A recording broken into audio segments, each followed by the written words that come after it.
오늘 이 아침 우리에게 주신 말씀은 창세기 12장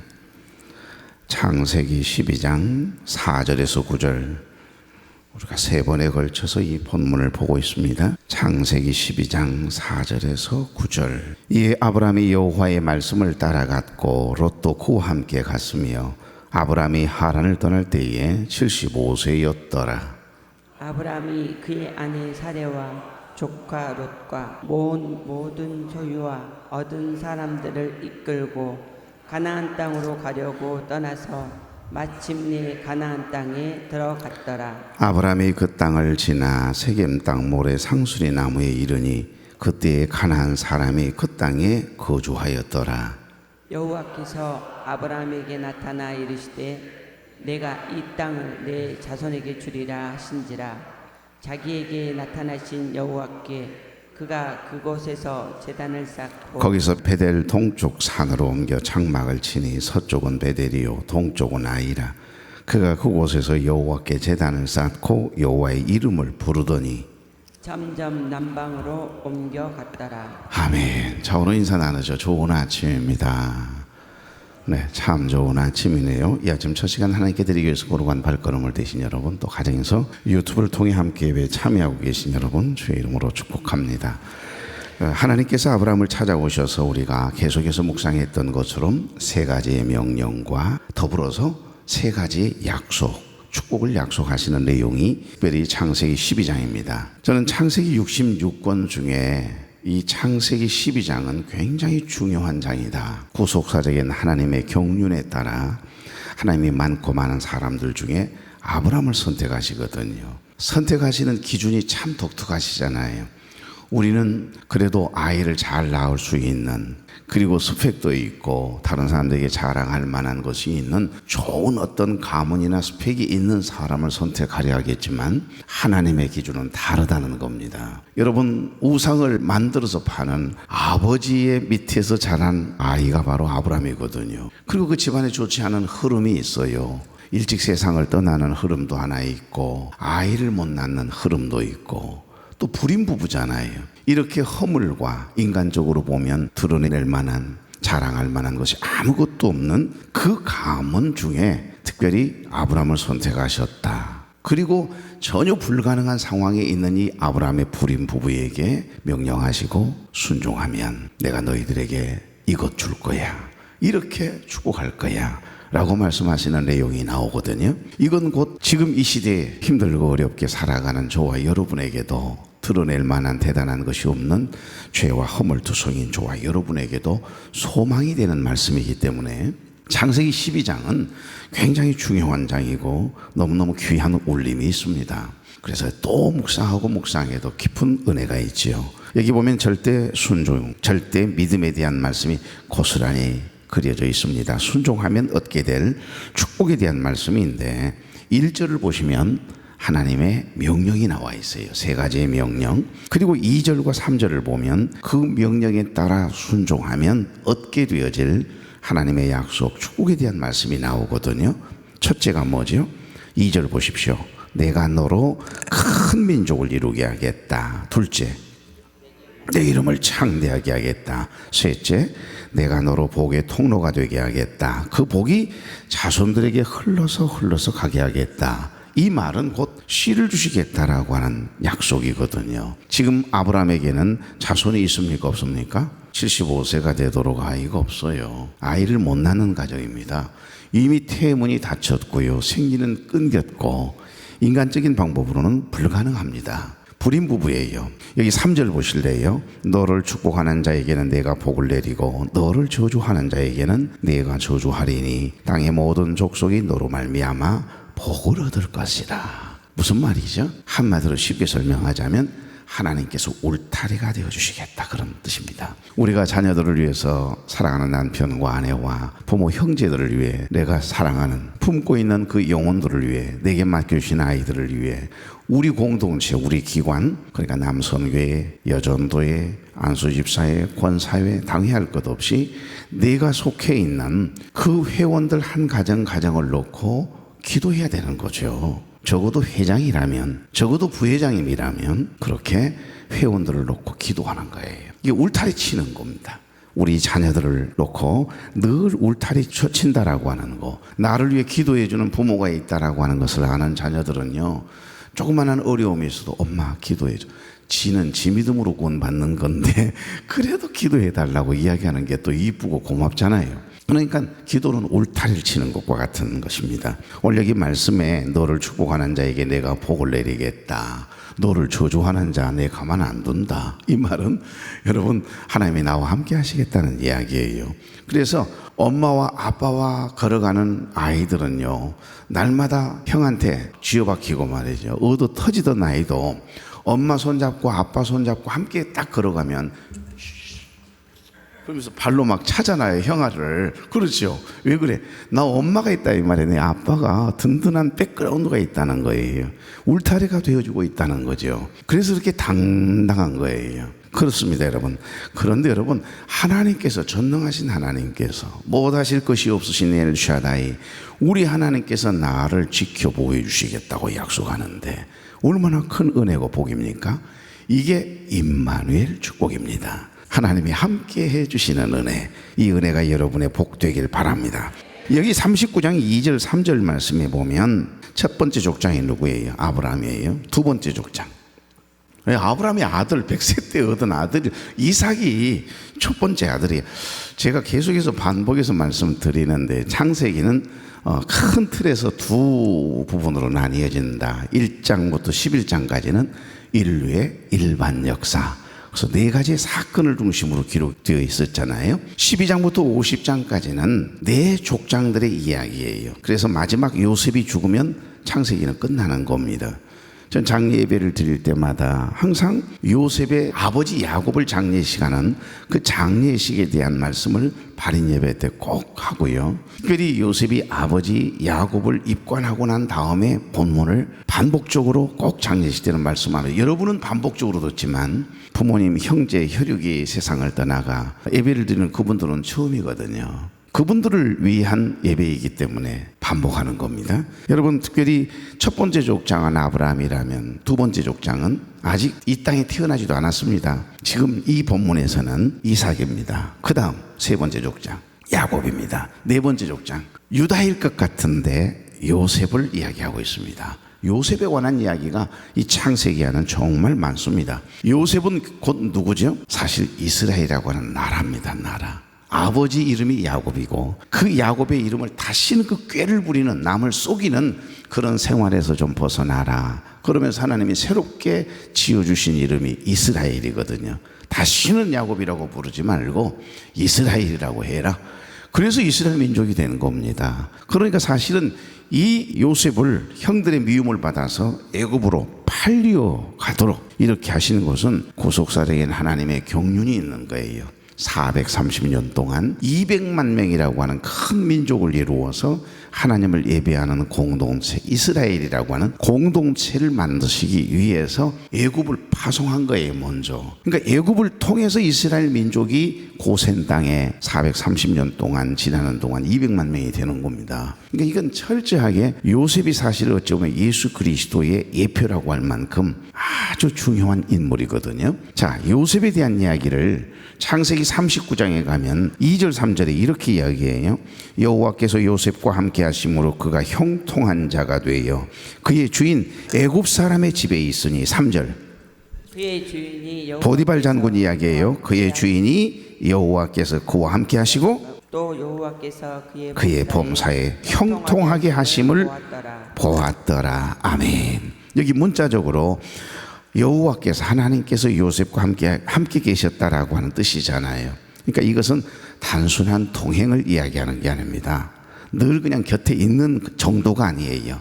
인도하시고 길을 예비하시고 복주심을 포함한 하나님의 임재를 의미하는 단어이고, 특별히 땅의 모든 족속이 누구로 말미암아? 너로 말미암아. 아브라함에게 약속해 주셨던 그 약속이 자자손손 족장들에게 흐르고 있잖아요. 지금 요셉에 대한 이야기인데 아버지 야곱에게 했던 약속이 그대로 임하고 있는 겁니다. 하나님이 함께 해주시고 있는 거예요. 땅의 모든 족속이 너로 말미암아 복을 얻을 것이라고 하는 이 말씀, 아브라함의 후손을 통해서 이 땅에 내려오실 누구에 대한 이야기를 지금 하고 있는 겁니까? 이 말씀 속에는 예수 그리스도를 이야기하고 있는 겁니다. 그러니까 아브라함에게 한 모든 하나님께서 오셔서 직접 나타나셔서 아브라함에게 하신 모든 어떤 명령이나 순종에 대한 모든 사건은 누구와 연결되어 있을까요? 결국 예수 그리스도와 연결되어 있습니다. 복음이 들어있어요, 이 안에. 그래서 여러분 여기 12장 1절 말씀에 여호와께서 아브라함에게 이르시되 너는 너의 고향과 친척과 아버지의 집을 떠나 내가 네게 보여줄 땅으로 가라. 그랬죠? 두 가지의 동사가 나왔습니다. 예배를 드릴 수 없게 하고 죄를 짓게 하는 자리다. 아, 이거 죄다. 그런 마음이 들면 그 자리에서 일어나라는 거예요. He changed me. 돌아서라는 겁니다. 아, 이러면 안 되지. 내가 이렇게 살면 안 돼. 내가 이런 자리에 이런 모임에 자꾸 끼웃거리다가는 나 무너질 수 있어. 하나님 원하지 않는 모임이야. 하나님이 원하지 않는 말과 행동이야. 그러면 일어서라는 거예요. 갈대아 우르를 떠나라는 말은 그런 의미가 아닙니까? 그러니까 여기 떠나라, 레크르카라고 하는 단어라는 표현을 제가 설명해 드렸던 기억이 날 겁니다. 그렇죠? 내 자신을 발견하기 위하여 떠나라, 이렇게 해석해 놓았어요. 단순한 이동이 아니에요. 영적인 전환을 이야기하는 겁니다. 떠난다라고 하는 것은 자기 부인을 이야기하는 것이고, 나는 죽고 내 안에 예수 그리스도가 살게 되는 하나님 중심의 삶을 살겠다라고 하는 결단의 의미가 있는 겁니다. 이건 회개의 의미가 있어요. 떠나라, 떠난다라고 하는 의미는 갈대아 우르를 떠나라고 하니까 교회를 떠나면 안 된다니까요. 회개하라는 이야기죠. 죄된 문화, 죄된 생각에서 나의 삶을 확 터닝 포인트, 전환시키는 거예요. 이것을 의미합니다. 여러분, 아브라함이 하나님의 말씀에 순종해서 하란 땅에서 지금 800km 아래로 내려간 거예요. 그래서 가나안 땅에 도착했습니다. 갈대아 우르에서 메소포타미아 문명의 발상지, 갈대아 우르에서 800km 하란 땅까지 올라갔는데 다시 하란 땅에서 밑으로 내려가라고 하나님께서 명령하시니까, 여러분, 아브라함은 주섬주섬 옷가지를 싸더니 식솔들과 함께 아내 사라이와 함께, 그리고 따라가겠다라고 하는 하란의 아들이었던 롯을 데리고, 조카 롯을 데리고 지금 내려가는 거예요. 800km입니다. 어마어마한 먼 길이잖아요. 그 먼 길을 내려왔는데 가나안에 딱 도착하니까 기름진 땅이 준비되어 있고요. 와, 과수의 열매가 어마어마하게 열렸고요. 와, 이런 좋은 땅을 예비해 놓으셨구나. 하나님 멋져. 이랬습니까? 너 그렇지 않았어요. 기근이 들었고, 정말 아니 왜 이런 곳으로 우리를 인도하시지? 왜 이곳으로 가라고 하시지? 그런데 여러분, 놀랍게도 이런 상황에서 하나님께서 뭐라고 하시죠? 내가 예비한 땅이다. 너의 자자손손. 이 땅은 너희들 땅이다. 내가 준비한 땅이다. 딱 그 말씀을 하시는데, 그렇게 척박하게 그지할 데 없는 기근으로 인해서 먹을 것이 하나도 없는 보잘것없는 땅인데 이상하게 아멘 하고 믿어지는 거예요. 이게 믿음이라는 겁니다. 하나님께서 가라고 하실 때, 하나님께서 명령하실 때 그 명령에 순종하는 삶은요, 도저히 감사할 수 없는 상황인데, 도저히 기뻐할 수 없는 상황인데 항상 기뻐하라, 쉬지 말고 기도하라, 범사에 감사하라. 이는 예수 그리스도 안에서 너희를 향하신 하나님의 뜻이니라. 여러분, 기뻐할 수 있는 거룩한 기쁨을 경험하게 하세요. 가나안 땅에 도착을 했는데 그곳 현실은 기근이 기다리고 있었습니다. 넉넉한 곳이 아니었어요. 넉넉한 삶이 아니었습니다. 여러분이 이런 똑같은 상황을 맞이했다면 과연 아브라함처럼 예하고 순종할 수 있겠습니까? 제단을 쌓을 수 있겠습니까? 여러분, 스스로 한번 자문자답해 보십시오. 아브라함은 여호와의 말씀을 따라 믿음으로 발걸음을 뗐네요. 그 믿음으로 발걸음을 떼니까 믿음의 눈이 열려요. 그러니까 모든 환경이나 상황은 인간적인 눈으로 보았을 때는 보잘것없고 아무런 희망이 없어 보이는데 막 흥분이 되는 거예요. 기대가 되는 거예요. 그러니까 감사가 고백되지요. 아브라함은 여호와의 말씀을 따라 믿음으로 발걸음을 뗐습니다. 그들이 도착한 곳은 당시 가나안 사람들이 신의 지시를 받던 거룩한 곳으로 여겨졌던 곳, 그곳이 어디죠? 세겜 땅의 모래 상수리 나무. 이곳에 도착하자 하나님께서 아브라함에게 다시 나타나시거든요. 자, 7절 말씀 다 같이.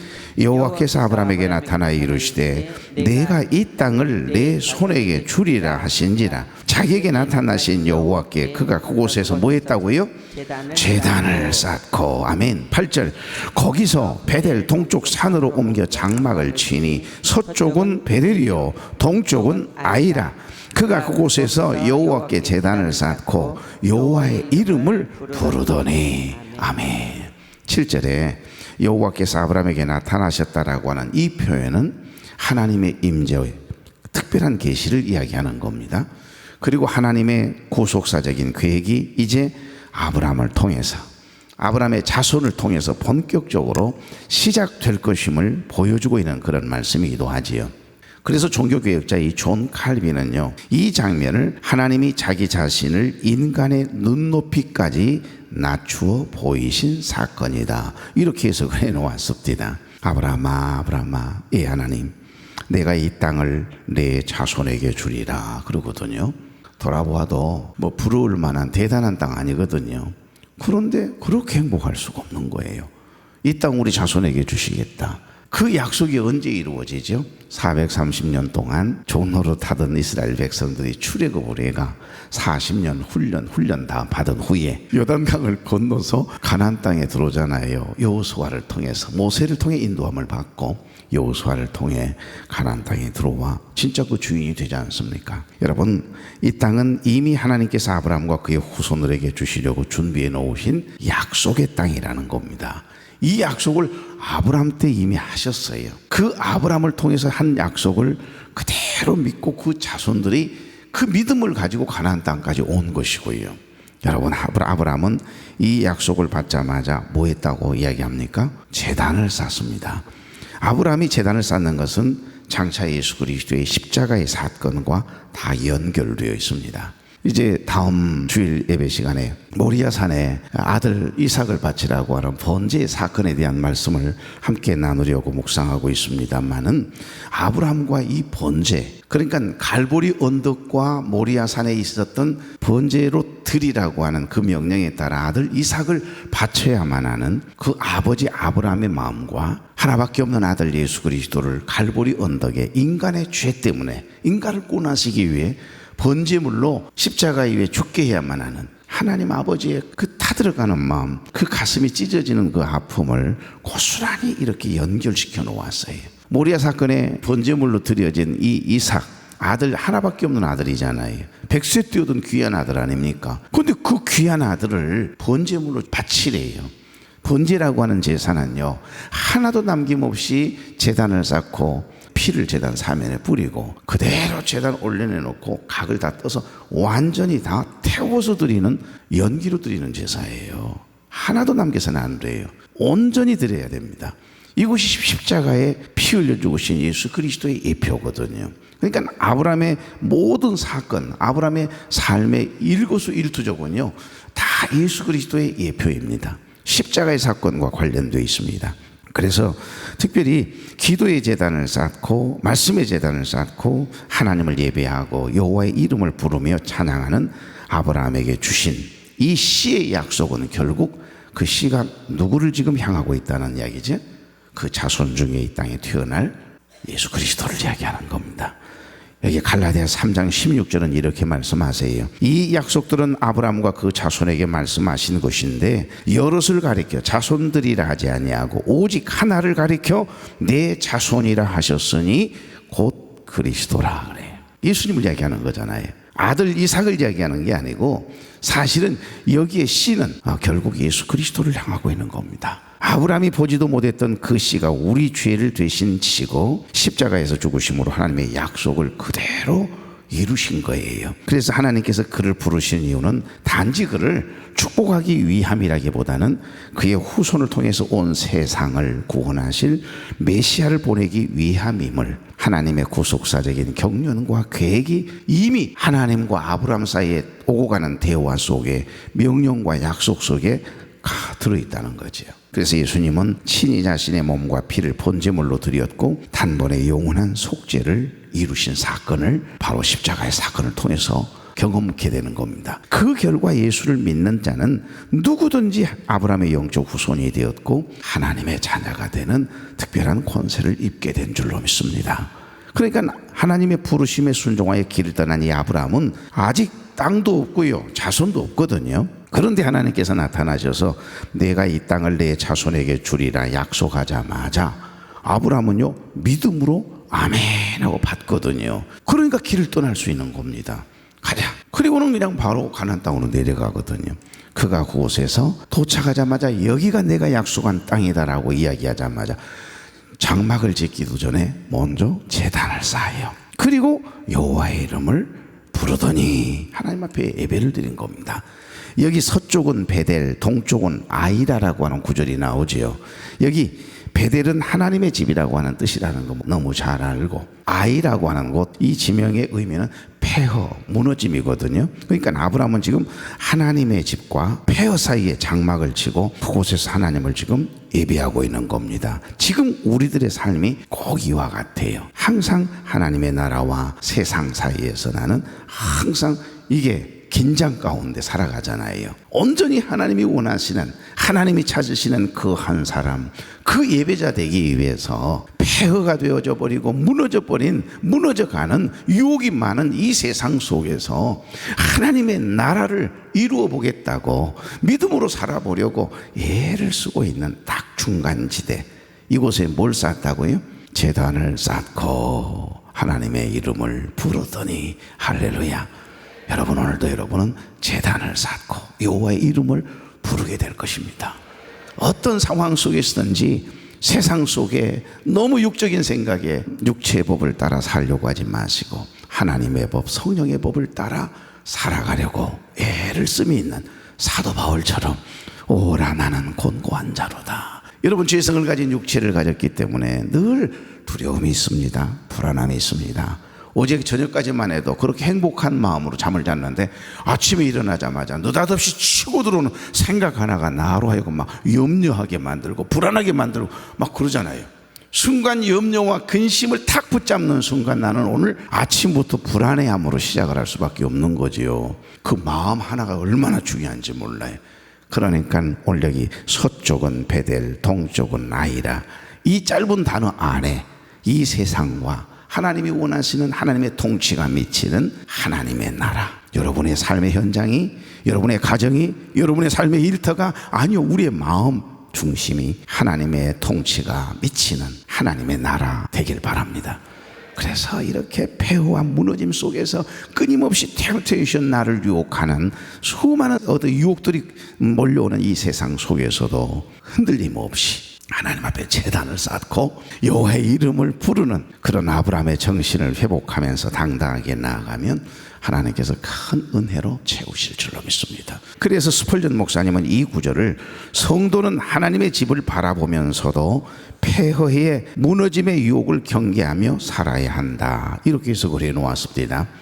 이 말은 어떤 의미죠? 가나안 땅은 그때 당시만 해도 또 훗날 계속 이방 신들이 가득한 곳입니다. 이 신도 섬기고 저 신도 섬기고, 그러니까 이방 신들이 가득한 가나안 땅에서 아브라함은요, 나는 오직 여호와 하나님만을 섬기겠다라고 하는 결단을 가지고요, 여호와의 이름을 부르고 하나님의 임재를 선포하고 우리 하나님만이 구원자 되심을 고백하는 제단을 쌓는다는 것, 얼마나 귀하고 복된 일입니까? 오늘 이 하루 여러분의 삶의 현장에 제단을 쌓아 보십시오. 제단을 쌓고 여호와의 이름을 부르더니, 이 두 가지의 단어를 생각하면서 당당하게 여러분의 삶의 현장이 하나님이 받으시는, 하나님의 임재가 경험되어지는, 하나님의 통치가 미치는 하나님의 나라가 되도록, 우리의 마음이 천국을 이루도록 주님 생각과 마음을 담는 거룩한 그릇이 되어 오늘 이 하루 당당하게 주 안에서 승리할 수 있기를 주의 이름으로 축복합니다. 좋으신 하나님, 좋은 날 좋은 아침을 주시니 감사합니다. 아브라함이 하나님의 말씀을 따라 걸어가면 길이 되고 노래하면 삶이 되게 하셨던 것처럼 우리의 발걸음이 닿는 그곳이 하나님이 원하시는 길이 되고 우리의 삶의 노래가, 우리 하나님 받으시는 예배가 되고 찬양이 되게 해 주시옵소서. 여호와께 제단을 쌓고 여호와의 이름을 불렀던 아브라함의 믿음이, 순종이 우리의 믿음, 우리의 순종이 되게 하옵소서. 또 시험을 준비하고 있는 우리 자녀들, 시험 결과를 기다리고 있는 우리 자녀들 주께서 간섭하셔서 기쁜 소식 오가게 하시고, 지금도 병상에서 부르짖고 기도하며 치료되기를, 회복되기를 간절히 소망하며 투병 중에 있는 사랑 우리 모든 교우들, 혈육들 회복시켜 주시고 송아지처럼 뛸 수 있는 치료의 광선을 발하여 깨끗게 치료해 주시는 놀라운 은혜 또한 더하여 주옵소서. 오늘도 유튜브 생방송을 통하여 함께 예배에 참여하고 있는 우리 모든 교우들과 또 이 현장까지 나와 첫 시간 하나님께 드림으로 기쁨과 감사함으로 발걸음을 떼는 아브라함의 발걸음처럼 순종의 발걸음이 되게 하시고 복 있는 발걸음이 되게 하시고, 종들의 삶의 자리에서 제단을 쌓고 여호와의 이름을 부르다가 하나님께 영광 돌리고 하나님의 풍성한 은혜를 받아 누림이 있는 복 있는 종들의 삶의 현장 되게 하옵소서. 예수님의 이름으로 축복하며 기도하옵나이다. 아멘.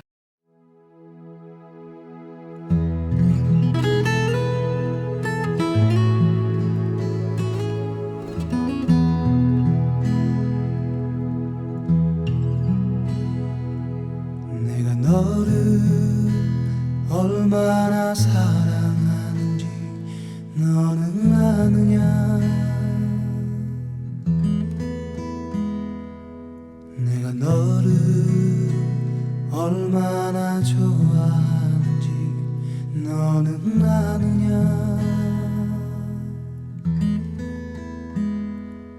내가 너를 얼마나 기다렸는지 너는 아느냐. 너는 아느냐. 너는 아느냐. 내가 너를 얼마나 사랑하는지 너는 아느냐.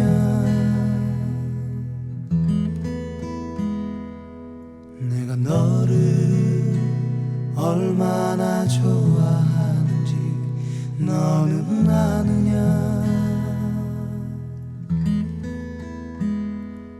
내가 너를 얼마나 기다렸는지 너는 아느냐. 너는 아느냐. 너는 아느냐.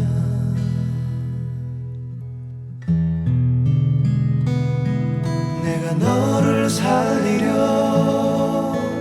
나의 생명을 주었고, 내가 너의 수치를 씻으려 나의 생명을 준 것은 너는 아느냐. 나의 은혜를 얼마나 알며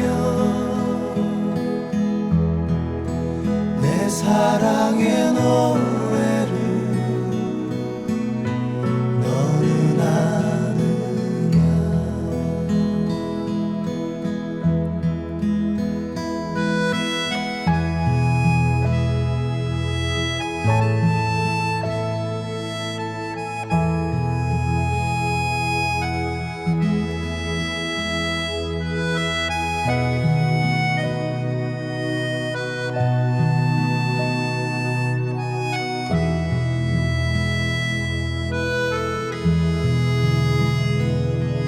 내가 너를 살리려 나의 생명을 주었고, 내가 너의 수치를 씻으려 나의 생명을 준 것은 너는 아느냐.